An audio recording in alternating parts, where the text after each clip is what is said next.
గ్రామస్తులందరికీ కూడా పేరు పేరున మీ ఇంటి ఆడబిడ్డ ఉషమ్మ నమస్కరిస్తూ, జగన్మోహన్ రెడ్డి గారి ఆదేశం మేరకు ఈరోజు పెనుకొండ నియోజకవర్గానికి రావడం జరిగింది. ఈరోజు మా జగనన్న ఎంత మహోన్నతమైన పాలన అందిస్తున్నారంటే, ఎక్కడ పోయినా కూడా ప్రతి గడపలో కూడా ఒక పెద్ద కొడుకుగా ప్రతి ఒక్కరు కూడా ఆయన్ని ఆరాధిస్తున్నారు. స్వచ్ఛందంగా మహిళలందరూ కూడా తరలొచ్చి రాబోయే రోజుల్లో జగనన్నే మనం ముఖ్యమంత్రిగా చేసుకోవాలి అని మహిళలందరూ కూడా స్వచ్ఛందంగా వస్తున్నారు. ఎందుకంటే ఈరోజు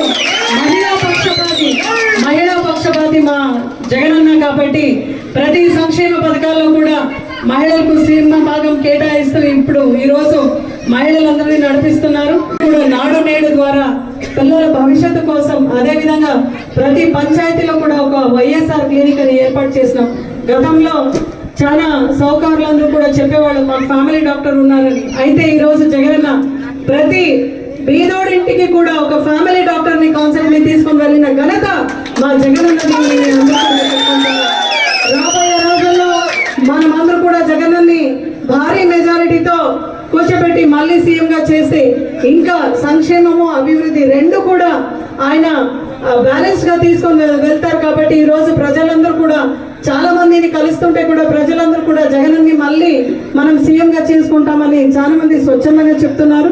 నేను కూడా ఈ నియోజకవర్గానికి కొత్తగా వచ్చినాను. నా పేరు ఉషా శ్రీచరణ్ అని జగనన్న పంపించినారు. దయచేసి మిమ్మల్ని అందరినీ కూడా నమ్ముకొని వచ్చినాను. సహాయం చేసి మీరందరూ కూడా ఫ్యాన్ గుర్తుకు ఓటేసి వేయించి మెజారిటీతో గెలిపించాలని కోరుతున్నాను.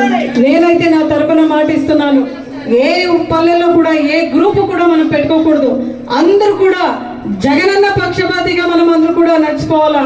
జగనన్న గ్రూప్ గా, జగనన్న టీమ్ గా ఉండాలి. మనం అందరూ కూడా ఎక్కడ విభేదాలు లేకుండా గ్రామంలో ప్రతి ఒక్కరికి పోయి మనం సేవ భాగ్యం జగనన్న ఇచ్చినారు కాబట్టి ప్రతి ఒక్కరికి చెప్పి వాళ్ళ ద్వారా ఓటేయించి మళ్ళీ ఆంధ్రప్రదేశ్ లో ఒక సువర్ణ యుగం మనం చూడబోతున్నామని రాబోయే రోజుల్లో అని చెప్పి అవకాశం ఇచ్చిన ప్రతి ఒక్కరికి కూడా మనస్సు ధన్యవాదాలు తెలియజేసుకుంటూ